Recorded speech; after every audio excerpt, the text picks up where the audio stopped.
عید کے دن کے حوالے سے ایک مسئلہ میں عرض کرنا چاہ رہا ہوں کہ یہ بعض اوقات لوگوں کے ذہنوں میں سوال آتا ہے اور لوگ غلط فہمی کا شکار ہوتے ہیں کہ عید کے دن جو ہم ایک اشراق کی نماز پڑھتے ہیں سورج نکلنے کے بعد، یاد رکھیے عید کے دن اشراق کی نماز نہیں پڑھنی، خصوصاً نماز عید پڑھنے سے پہلے اشراق کی نماز بالکل نہیں پڑھنی۔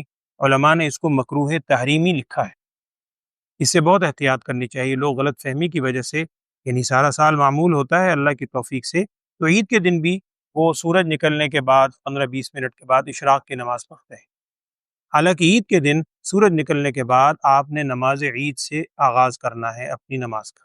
تو عید کے دن نماز عید پڑھنے سے پہلے اشراق کی نماز نہیں پڑھنی، اور جب نماز عید کی ادائیگی ہو جائے اس کے بعد عیدگاہ میں بھی اشراق نہیں پڑھنی۔ جس جگہ نماز عید ادا ہوئی ہے گھر جا کر آپ اشراق پڑھ سکتے ہیں۔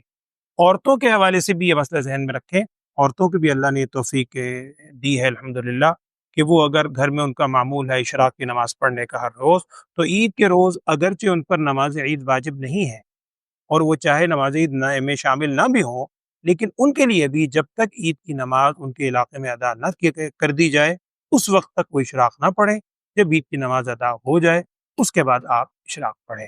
اصل میں دین کا سارا مدار اسی چیز کے گرد گھومتا ہے کہ کس وقت کیا کرنے کا ہمیں حکم دیا ہے دین۔